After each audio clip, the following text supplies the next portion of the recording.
मसीह यीशु के नाम में आप सब बहनों की सलामती हो। मैं कैथी बैरी।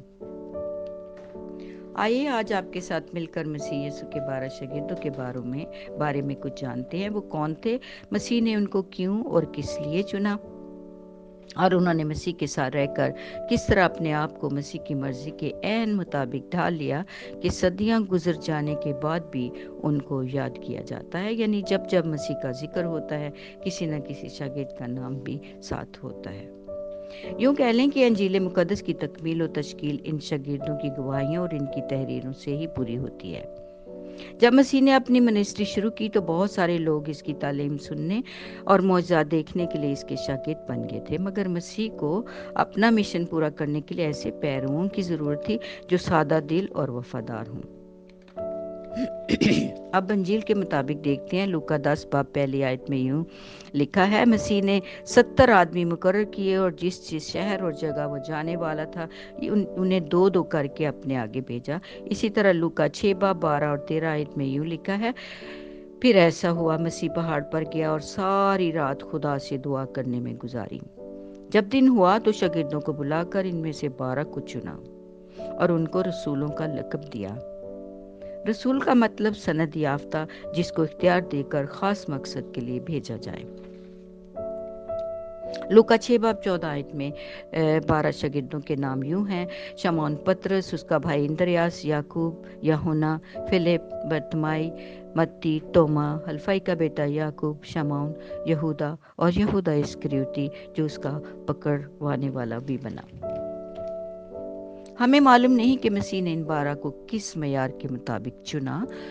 हाँ, अंजील ये ज़रूर बताती है कि इस खसूसी चुनाव से पहले मसीह ने पूरी रात खुदा से दुआ की थी। ये शागिर्द ना तो कोई बड़े उलमा, मजहबी लीडर या टीचर या ऊंचे तबके में से थे, बल्कि आम से सादा और मखलिस लोग थे जो कि इब्तदाई दिनों में एक बेनिशान सा ग्रोह मालूम होते थे, मगर यीशु के साथ रफाकत रखने के बायस उन्होंने ऐसी तालीम हासिल की कि दुनिया के कोने कोने में मसीह की खुशखबरी के दरवाजे खोल दिए। वो कोई उम्र रसीदा तजुर्बाकार मर्द भी ना थे, गालिबन 20 और 30 बरस के उम्र होगी। यूहन्ना तो 18 या 19 बरस का था, यानी सबसे छोटा। 5 शागिर्द शादीशुदा भी थे, जैसे पतरस।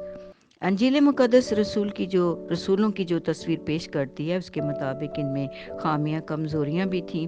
मिसाल के तौर पर गलील की झील पर शदीद तूफान में डर और सहम गए थे शागिर्द। गित्सेमनी बाग में वो नींद से मगलूब हो गए, हालांकि मसीह ने हदायत की थी, जागो और दुआ करो। शागिर्दों की बेइत्तेकादी पर भी मसीह ने अक्सर उनको झिड़का, जब वो बेइत्तेकादी के बायस लड़के, जिसमें बदरू को निकाल ना सके। वो अक्सर अपने उस्ताद की तालीमात को समझने में सुस्त भी हो जाते।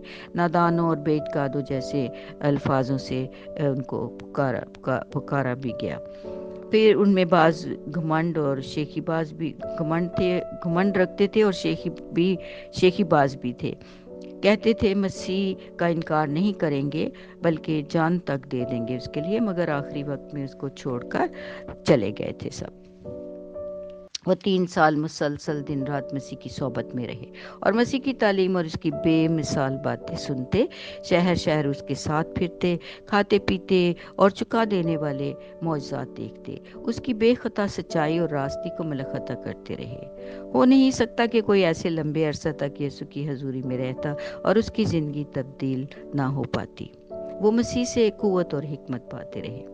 वो गहरी और दूर की सच्चाइयों को समझाने के लिए आसपास की मानूस चीज़ों को इस्तेमाल करता, मसलन भेड़ें, चरवाहे, शाखें, अंगूर, चिड़िया, गेहूं, दाने, घास फूल, जाल, मछली, रोटी वगैरह वगैरह। फिर इनको कहानियाँ या पैराबल में शागिर्दों को सुनाता और समझाता भी। बड़े मौज़ूआत भी उनके सामने रखता, यानी आसमानी बादशाहत के बारे में, अब्दी ज़िंदगी, हकीकी रासबाजी, मसीह की अपनी ज़ात और दावे, सलीबी मौत, जी उठना, रूहुल कुद्दस, फरोतनी, एसार और कुर्बानी, यानी कि हर मौजू पर उनको तालीम देता और उनको समझाता रहा। उन्होंने ऐसी उम्दगी से मसीह से सीखा कि वो एक ही मकसद के लिए इसके बाद जीने लगे, यानी तौबा और मसीह की खुशखबरी के लिए। Excuse me. जैसा कि मसीह ने शागिर्दों से वादा किया था कि वो अपना रूह القدس بس بھیجے گا کہ تمام سچائی میں رسولوں کا ہادی اور رہنما ہو۔ عید پینٹیکاسٹ کے وقت ان کو روح القدس بھی یعنی مددگار بھی ملا، جس کی رہنمائی اور مدد سے وہ منادی کے دوران پکڑے جانے، قید خانوں میں ڈالے جانے، لمبے مشکل اور تکلیف دہ سفر کرنے، بھوک پیاس کو سہنے کے باوجود آخری دم تک خدمت میں لگے رہے، اور پھر مسیحی کے نام میں سب نے جان بھی دی۔ آخر میں دیکھتے ہیں مسیح نے ان کی وفاداری اور اس کے مشن کو تکمیل تک لانے کے عوض ان شاگردوں سے کس قسم کے ریوارڈ کا ذکر کیا ہے۔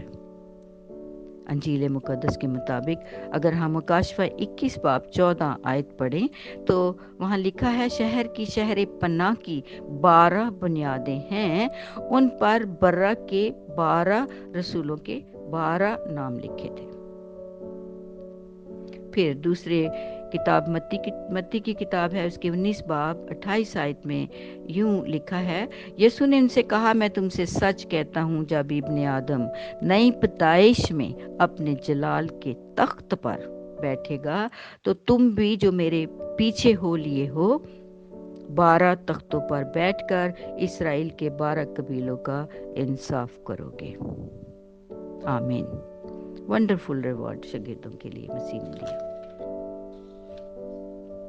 میری بہنوں، شاگردوں کے نمونے سے ہمارے اندر امید اور ڈھارس پیدا ہونی چاہیے کہ اگر خدا ان انسانوں کو استعمال کر سکتا ہے جو کسی غیر معمولی ذہانت کے مالک نہ تھے، جو ایسے پاک اور کامل بھی نہ تھے، یقیناً ہم بھی اس کی خدمت میں کارآمد اور مفید ثابت ہو سکتے ہیں۔